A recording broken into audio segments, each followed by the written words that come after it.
નમસ્કાર, આધ્યાત્મિક મહાશક્તિમાં હું મોનાલી સોની આપ સૌનું સ્વાગત કરું છું।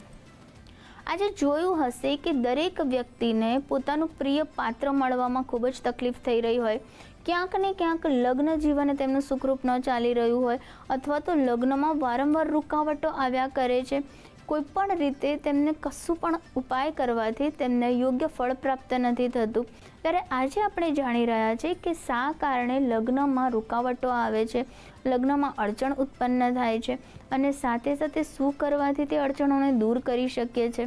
શા કારણોથી તમારી કુંડલીમાં એવા તો કયા અશુભ ગ્રહો ઉત્પન્ન થાય છે જેના કારણે લગ્ન જીવનમાં સમસ્યા આવે છે, લગ્નમાં રૂકાવટ આવે છે।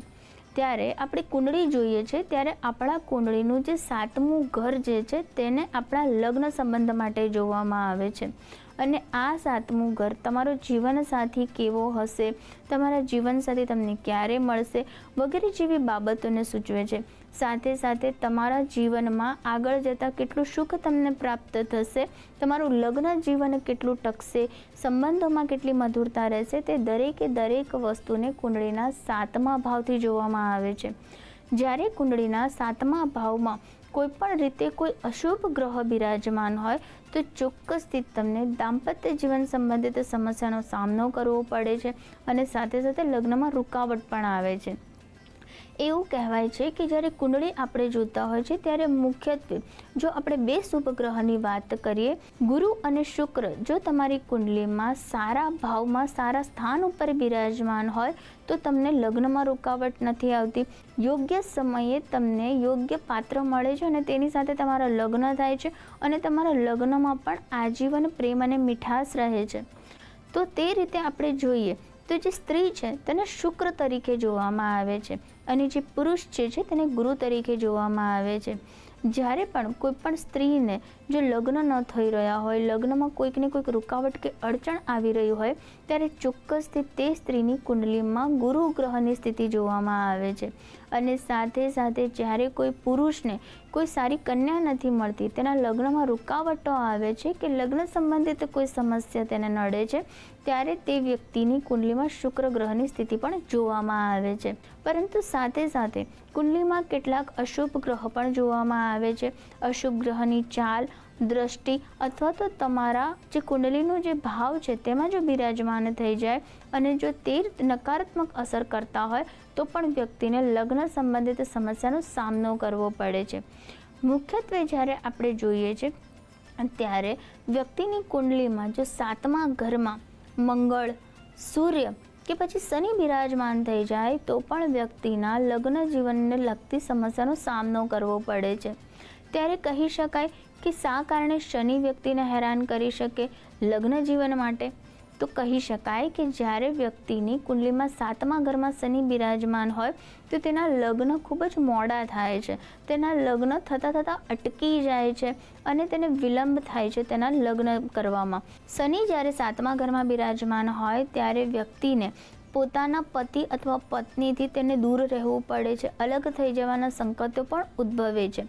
ત્યારે વ્યક્તિએ શનિવારના દિવસે ખાસ કરીને મીઠાઈનું તેણે દાન કરવું જોઈએ, કોઈ પણ ભંડારામાં ભોજન કરવું જોઈએ અને સાથે સાથે શનિ સંબંધિત જે સમસ્યા છે તેના નિરાકરણ માટે તેણે ઉપાયો કરવા જોઈએ।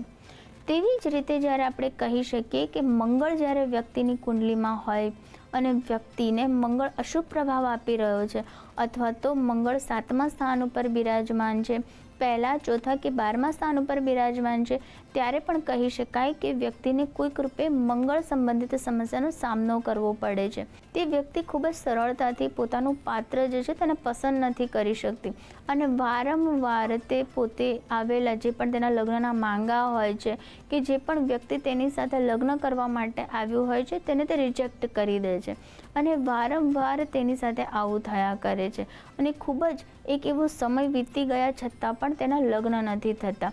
ત્યારે વ્યક્તિએ ગૌરી શંકરની તેમણે વિશેષ ઉપાસના કરવી જોઈએ।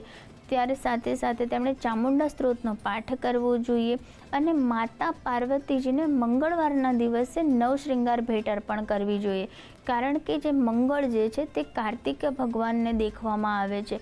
કાર્તિકેય ભગવાન એ મંગળનું સ્વરૂપ છે અને તે જે પાર્વતી માતાજીના પુત્ર જે છે તે કાર્તિકેયજી છે માટે તમારે કાર્તિકીજીને પ્રસન્ન કરવા હોય, તમારો મંગલ ગ્રહ શુભ બનાવવો હોય તો તમારે પાર્વતીજી માતાને મંગળવારના દિવસે અથવા તો શુક્રવારના દિવસે તમારે નવ શૃંગારની વસ્તુઓ, ભેટ સોગાદ તેમને અર્પણ કરવી જોઈએ, તેમના મંત્ર જાપ કરવા જોઈએ, તો પણ તમારો મંગળ જે છે તે તમને શુભ પરિણામ આપવા લાગે છે. ત્યારબાદ આપણે વાત કરીએ કે સૂર્ય કારણે વ્યક્તિના લગ્ન જીવનમાં તકલીફ ઉત્પન્ન કરે છે. તો 7મા સ્થાનમાં જ્યારે સૂર્ય બેઠો હોય છે ત્યારે વ્યક્તિ ખૂબ જ જવાબદાર પણ હોય છે. તેને પરિવાર પ્રત્યે પોતાની જવાબદારી નિભાવતા તેની એક ઉંમર જે છે તે વીતી જાય છે અને વ્યક્તિ પોતાના માટે સમય નથી કાઢતો, પોતાના પ્રેમ માટે, પોતાના દાંપત્ય જીવન માટે તે વ્યક્તિ નથી વિચારતો અને આજીવન તે પરિવારને મદદરૂપ થતો હોય છે, પરિવારની જવાબદારી ઉપાડતો હોય છે.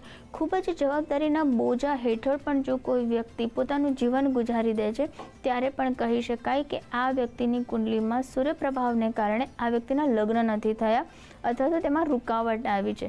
માટે તેણે રવિવારના દિવસે સૂર્યના આદિત્ય હૃદય સ્ત્રોતના પાઠ કરવા જોઈએ. નિયમિત તેણે લાલ ચંદનયુક્ત જે જળ જે છે અને લાલ પુષ્પ મિશ્રિત જળ સૂર્યદેવને અર્પણ કરવું જોઈએ.